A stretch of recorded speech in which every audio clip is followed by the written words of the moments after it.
Happy Monday. All right, friends, my name is Sam. I am here at Found Youth at Life Church in St. Charles, Illinois. I almost said St. Peters, Missouri. Different Life Church.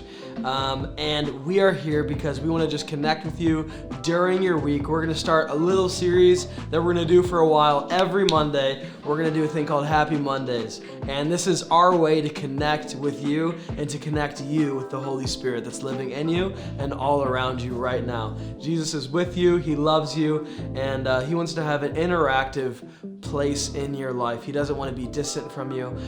He wants to know you better than you know himself. He wants you to know him as well. So guys, this last week at Youth, I talked about the Torah, the Old Testament, and the covenant that they had with God, and how the Holy Spirit and God actually showed up as a pillar of fire during the night and a cloud during the day. And we saw this mystery of God's presence leading the Israelites and them walking in step with his decrees and when they didn't walk in step with it. And during that old covenant, it actually comes with hundreds and hundreds of rules and regulations. And actually, Moses said that it was actually an attainable thing to do to follow all these decrees. It actually wasn't that crazy of a thing. To us, pretty nuts to think of following every single one of those decrees.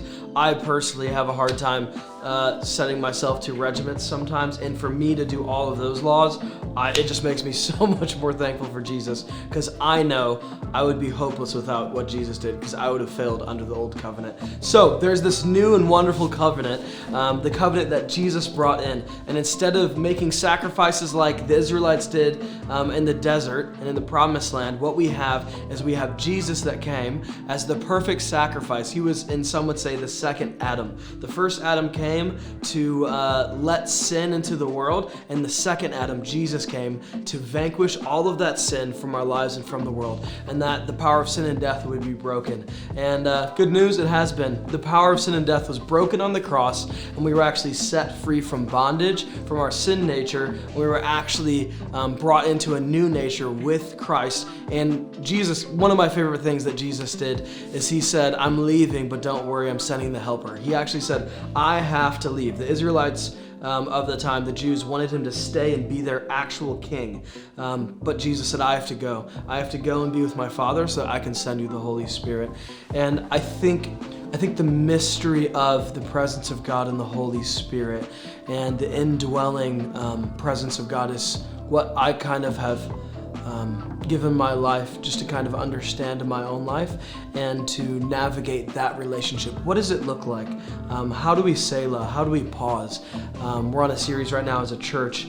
We're doing, for this year, as far as I know, we're doing a series called Selah, and we're just learning what it means to Selah, to pause, to rest. What does that look like in our lives? How can we pause from all of the distractions? iPhone 8 Plus, lots of distractions on there. How can we pause from all of those distractions that so fill our lives and drown out the noise of what the Holy Spirit's wanting to speak to us? And guys, I would just want to leave you with this today. Remember what our friend Yalen said at Youth on Wednesday. He gave us a challenge. He said 15 minutes every day, whenever you wake up or go to bed. I think he said go to bed. But take 15 minutes just to pause, to Selah, and actually to just put your phone aside, to set all of those distractions aside, and actually just give God the invitation of, "Holy Spirit, come, speak to me. I want to make this space for you right here."